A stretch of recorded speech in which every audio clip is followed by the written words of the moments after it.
बस माँ यहाँ पहुँच जाए तो फिर अपने हाथों के बने लड्डू खिलाऊंगा मैं।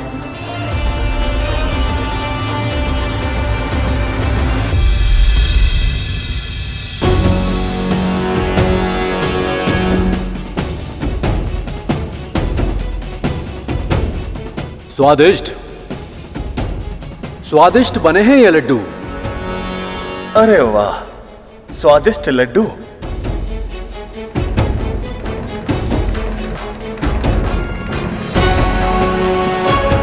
विवाह का असली आनंद तो भोजन में है वरुण। सही कहा।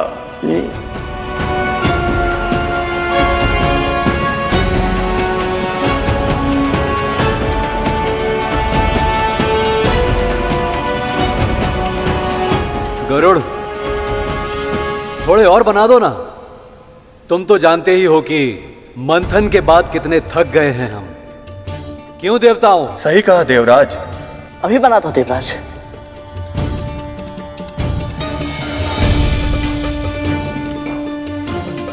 चल गरुड़, शीघ्र हाथ चला।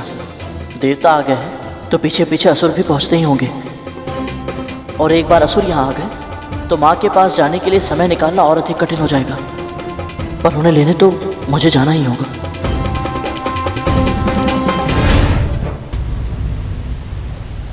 नारायण नारायण नारायण नारायण। नारद के स्वर से लग रहा है कि वो लौट रहे हैं बिना हमें निमंत्रण दिए हुए।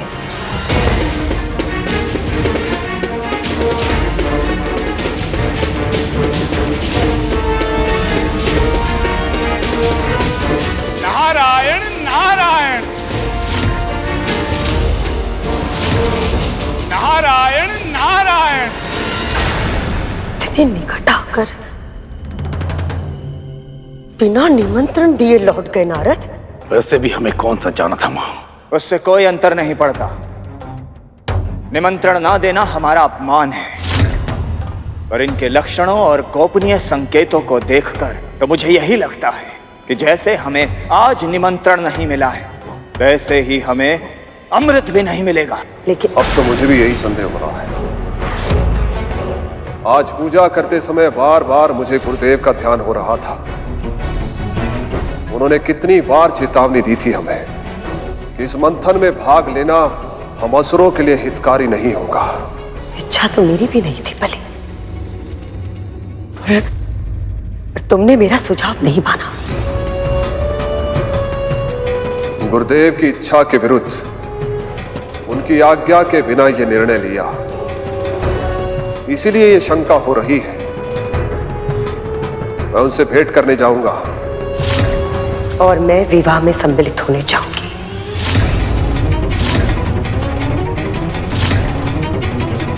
महर्षि कश्यप की पत्नी होने के नाते बिना निमंत्रण जाने का अधिकार है मेरा। और वैसे भी हम में से किसी एक को तो वहां पर होना चाहिए जो उनकी गतिविधियों पर दृष्टि रख सके। मुझे पूरा विश्वास है कि अदिति दीदी नियमों का उल्लंघन नहीं करेगी, पर कदरू ऐसे किसी भी अवसर को अपने हाथों से जाने नहीं दे सकती जिसमें उसके पुत्रों का हित हो, फिर चाहे उसे नैतिक अनैतिक कोई भी मार्ग क्यों ना अपनाना पड़े। और वो विंता का पुत्र गरुड़, वो भी तो विष्णु के बहुत निकट आ गया है। मैं नहीं चाहती कि ये सब कोई योजना बनाकर हमारे साथ छल कर दे और अमृत पाने का अधिकार हमसे छीन ले।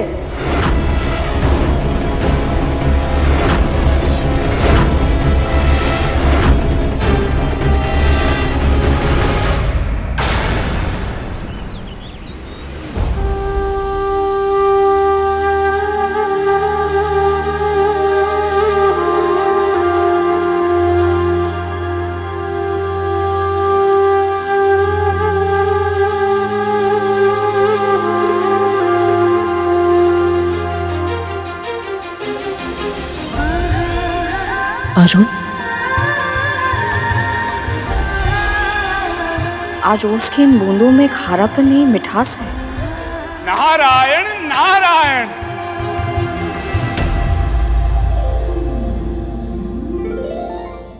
नारद मुनि इतनी प्रातःकाल यहाँ क्यों आए हैं? मुनिवर, आप? पुत्र इतने समय बाद अपनी माँ को सुखी देखता है तो उसकी आंखों में आंसू तो आते हैं, पर प्रसन्नता के।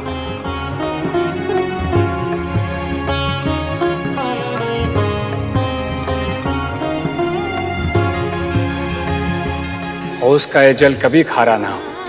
आपके और आपके पुत्रों की आंखों में दुख आंसू बनकर कभी ना छलके। नारायण नारायण। मुनिवर, आइए ना, भीतर आइए, पधारिए। माँ बेटे सदा एक ही काम करते हैं, बस आशीर्वाद बटोरते रहते हैं। अब आशीर्वाद के लिए नारद जी के सामने स्वांग करेगी वो।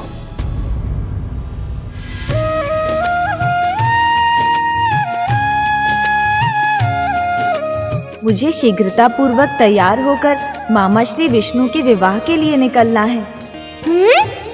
अंग वस्त्र हो गया, सर्वश्रेष्ठ वस्त्र पहनूंगा मैं मामा जी के विवाह में। प्रभु तो तैयार भी हो गए, पर मैं क्या करूं? इन्हें ले जाने के लिए मैं कैसे तैयार हूँ? प्रभु, आमंत्रण तो सपरिवार आने के लिए था ना? आप अकेले जाएंगे तो अच्छा नहीं लगेगा। आपको कार्तिकेय भैया के साथ जाना चाहिए ना?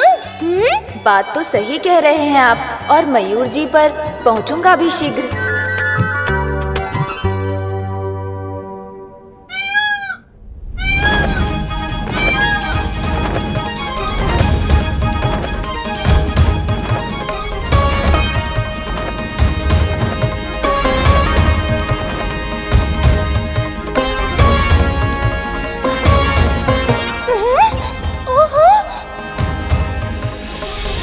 कार्तिकेय भैया तो मामा श्री विष्णु के विवाह में चले गए, अब मैं कैसे जाऊंगा? प्रभु, माँ के साथ जाइए।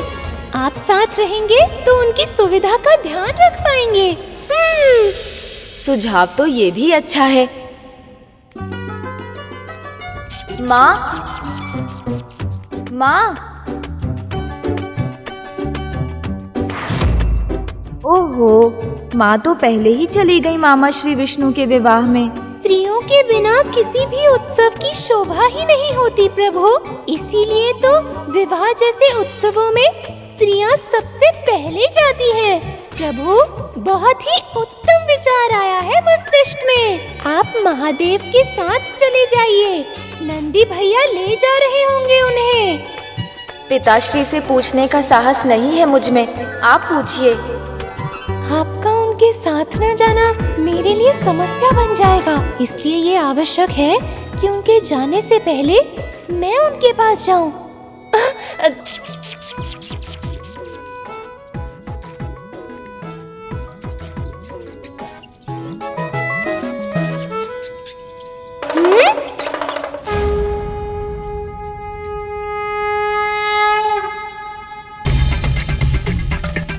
चलिए प्रभु।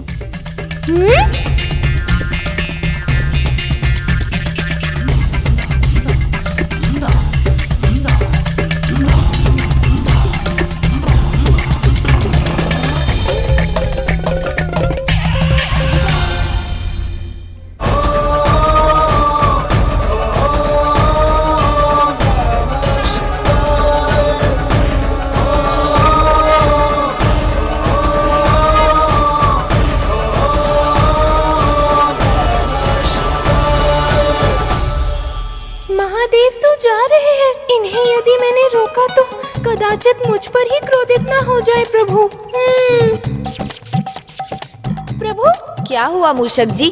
पूछा पिताश्री से। नहीं प्रभु, साहस ही नहीं हुआ। सब जा चुके हैं मामा श्री विष्णु के विवाह के लिए, अब हमें भी चलना चाहिए मूषक जी। प्रभु, अब मुझे ही आपको मामा श्री विष्णु के विवाह में ले जाना पड़ेगा। आप गरुड़ के बारे में जानने के लिए व्याकुल है ना?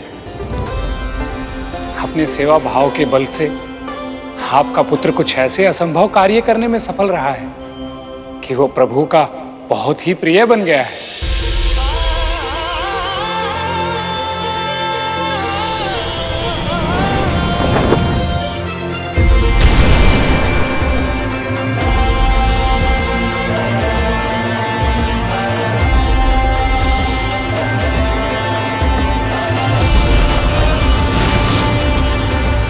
बस मुनिवर,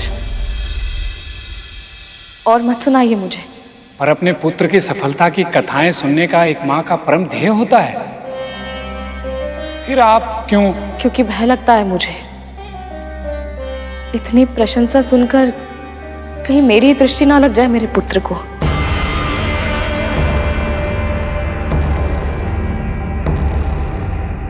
अपने मन से भ्रम निकाल दीजिए देवी विंता। आपके कारण आपके दोनों पुत्रों का कोई अहित अब नहीं कर पाएगा। नारद मुनि मेरे महल में आने की जगह पर इस दासी की कुटिया में क्यों गए? गुरु दत्तात्रेय ने जो आपको आशीर्वाद दिया था वो अवश्य ही फलीभूत होगा।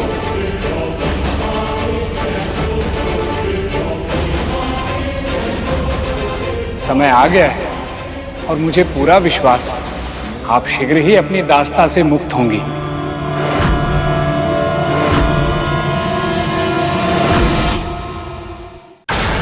ऐसे रिक्त हाथ से जाएंगी, कहीं उत्तम अवसर खो ना दें आप। ये लेते जाइए माँ, और यदि आप सही समझे तो मुनि नारद के इससे पांव धोकर पखार दीजिएगा।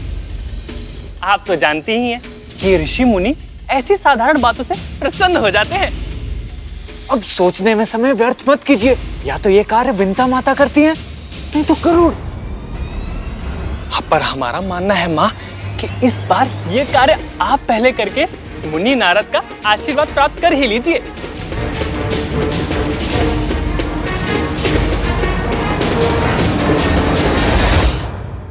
ये हुई ना बात। अब तुम दोनों बिल्कुल मेरी तरह सोच रहे हो।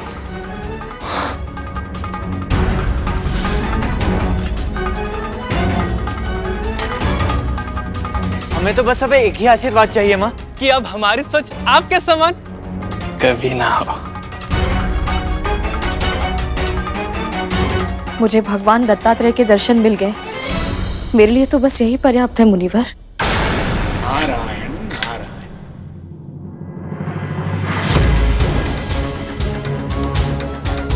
ये तो नारद मुनि से भी यही कह रही है कि इसके लिए दत्तात्रेय के दर्शन ही पर्याप्त है और इनसे असत्य तो कभी नहीं बोलेगी।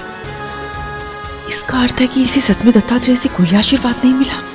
इससे अधिक अमहत्वाकांक्षी स्त्री कोई नहीं देखी मैंने, और इसका पुत्र है ये सफलता प्राप्त करता ही जा रहा है।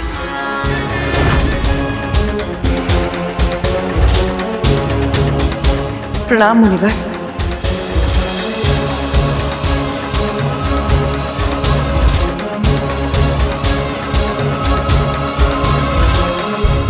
कृपया मुझे अपने पांव पखारने का सौभाग्य प्रदान करें। जो कार्य पूरे मन से ना किया जाए उसका फल नहीं मिलता देवी कद्रू।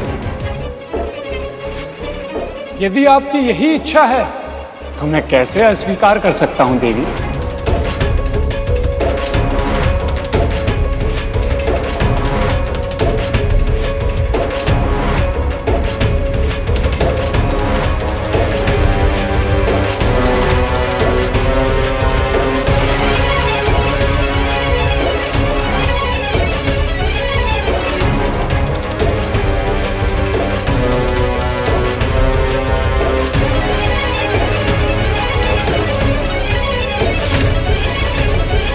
ये आपके मुख पर धब्बा कैसा है देवी?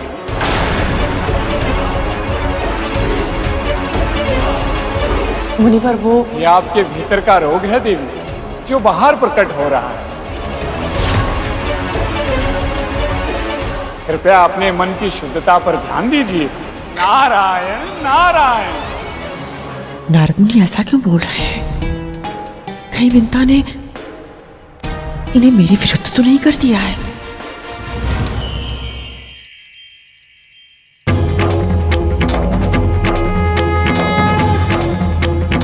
भगवान महादेव और उनके परिवार का विवाह घर में स्वागत है।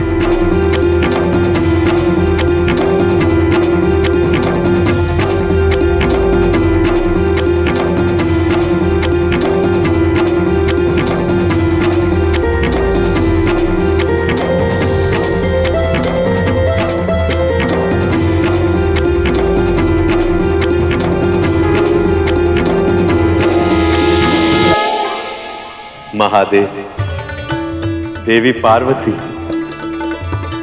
आप सबका बहुत बहुत स्वागत है।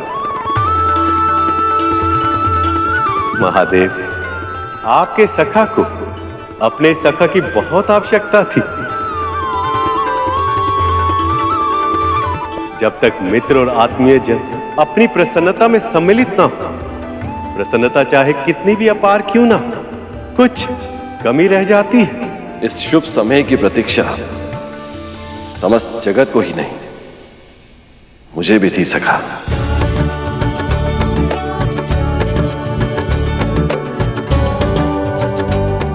आपकी विवाह की सूचना प्राप्त होते ही मुझसे एक क्षण भी रुका नहीं गया। प्रणाम मामा जी, विवाह की बहुत बहुत बधाई आपको। कार्तिकेय, तुम्हारा स्वागत है पुत्र। अब तुम आ गए हो तो वैकुंठ में भी उल्लास का रंग चढ़ जाएगा।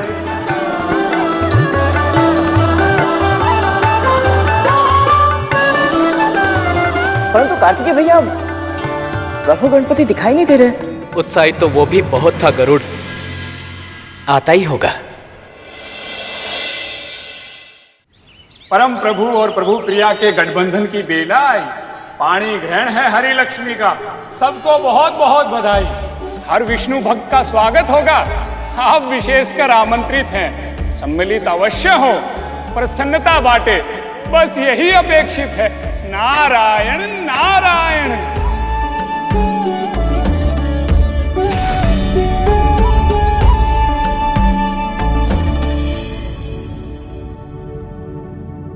इतने शुभ अवसर पर आंसू क्यों बहा रही हो तुम?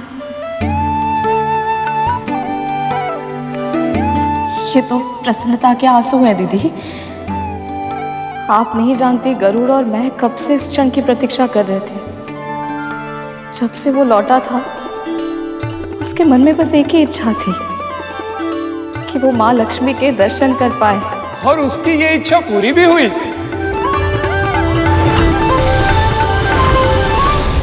अपितु सत्य तो ये है कि प्रभु और माँ को मिलाने में गरुड़ ने महत्वपूर्ण भूमिका निभाई है।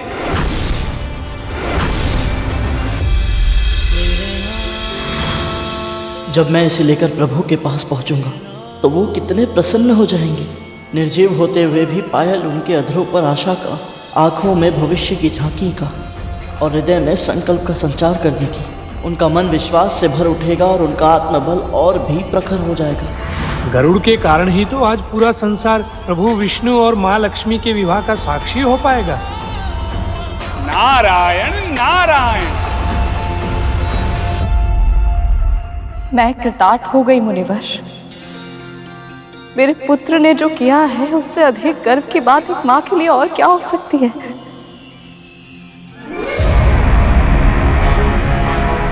माँ लक्ष्मी के पाँव में पायल पहनाने में सहायता किया। माँ के पाँव में तो शुभता और सुख होता है। कितना भाग्यवान है ना गरुड़। मूर्खों, भाग्यवान नहीं भाग्यहीन है। हमने अपना सारा समय उस बुढ़े के ध्यान में व्यतीत कर दिया, और उस बुढ़े ने हमें जाने से पहले आशीर्वाद भी नहीं दिया। वही समय हमें मंथन में देना चाहिए था। मूर्ख कहेंगे।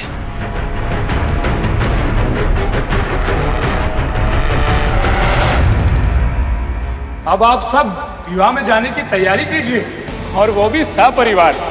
मैं चलता हूं। नारायण नारायण। गरुड़ के कारण मुझे परम पिता, परम प्रभु नारायण और माँ लक्ष्मी के दर्शन होंगे, और मैं अपने पुत्र अरुण से भी मिल पाऊंगी। भूल मत कि तू एक दासी है विंता, और दासी अपनी स्वामिनी की आज्ञा के बिना कहीं नहीं जा सकती है।